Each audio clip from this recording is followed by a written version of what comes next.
Hey guys, it's Marcus Maloney, the Equity King here. Welcome back to a new video that I want to introduce to you.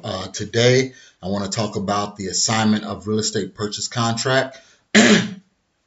We do have this uploaded on our blog at equityrealestateblog.com. However, some people had a few questions about filling it out. So let's kind of go through it, walk through it real quick, and I can show you exactly where you need to fill information in and what information need to be filled in. So let's get started. So this is the assignment of real estate purchase contract right here. And if you're not aware, this document right here will give you the right to assign your original purchase agreement between you and the seller over to your end buyer. Okay, so I want to make that clear that this will give you the opportunity to assign your original purchase agreement to your end buyer.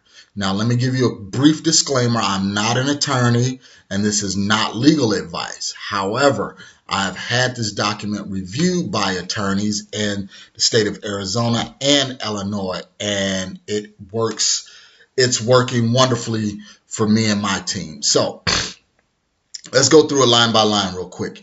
In consideration of the sum of, this is the assignment amount here. So if you bought the property got the property under contract with the seller for $50,000 and you're assigning it to your buyer for $55,000, right here you would need to put $55,000.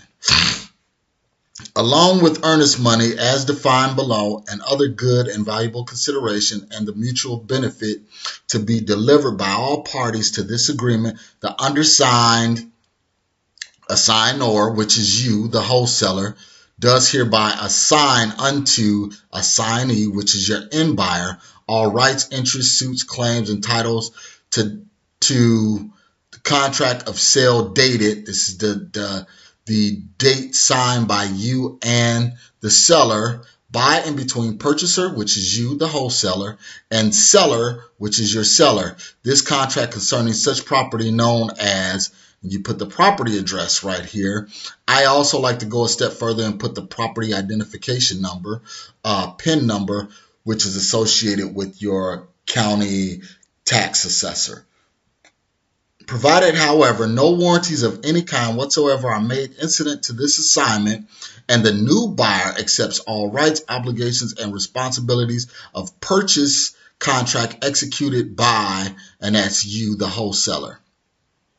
The inspection period on the assigned purchase contract is not applicable to your assignee, which is your buyer, your end buyer. So in your original purchase contract, you have an inspection period between you and your seller. So in the event that gives you time to find your end buyer, you don't want to leave an inspection period for your assignee. That way they can cancel the contract without any due recourse. Okay, so you'll make sure that that assignee's name is here.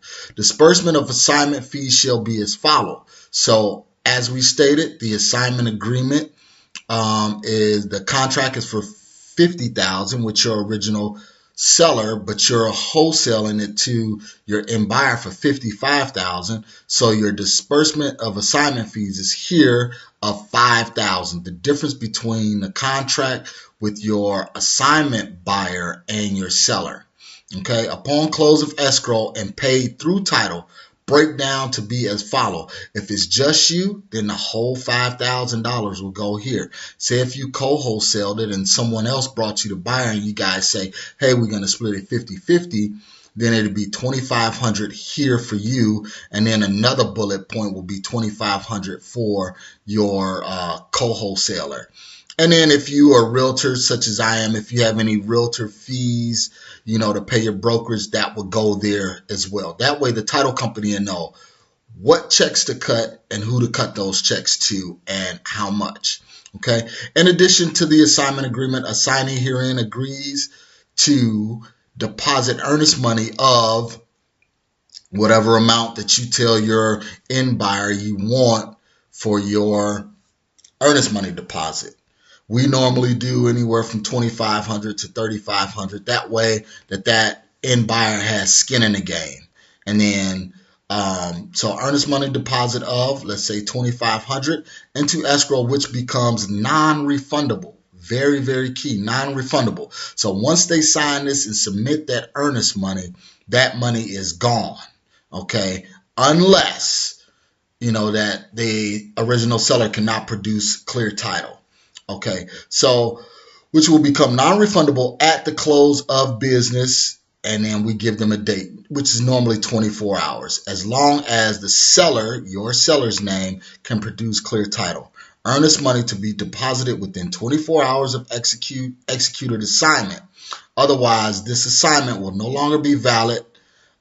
So it's basically saying, hey, end buyer, you want this deal, you need to get your earnest money over to the title company or the attorney within 24 hours. If you don't have it there, then this assignment agreement becomes null and void. And the reason why we do that is because some wholesalers that try and re-wholesale your property and say, yeah, I get the earnest money over there, and the whole time while you're waiting, they're out shopping your deal to try and put another 3, 4, or even $5,000 on top of it, okay? So in any event, the end buyer, your buyer, does not perform, the $2,500 earnest money deposit will be released to you, the wholesaler, and the money, the amount, would be released then to, well, I'm sorry, let's go back. The earnest money deposit will be released to, this is your seller, the original seller, and the balance. So if your earnest money deposit for your seller and your original purchase contract was $500, then $500 would go there, and then the balance of the earnest money will be released to you, which is the wholesaler, will resume the original contract assigned, and the assignment will no longer be valid to your end buyer. Okay, so now they're out. A signing permits the title company to provide you, the wholesaler, with a copy of the settlement statement after actual close of escrow. Okay? Then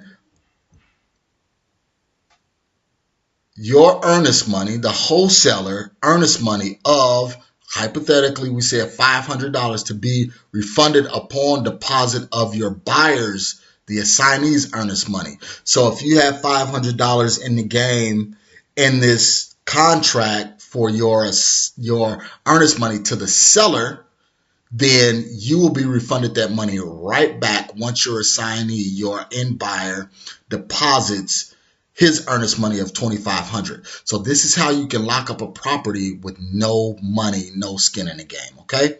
Executed this day, then you have your buyers print their name, sign, you print your name, and sign. And that's how you lock up a property and assign a property to your end buyer with absolutely no money in the game. So this is Marcus Maloney, the Equity King, bringing you a new video. I'll have new videos every week on Thursday, so make sure you subscribe. Every week you'll get a new video pertaining strictly to real estate investing. It may be wholesaling, it may be rental properties, or it may be passive income. But subscribe, like this video if you found this to be a positive resource. And again, go to equityrealestateblog.com for this and other free resources. Marcus Maloney, Equity King, signing off. See you next Thursday.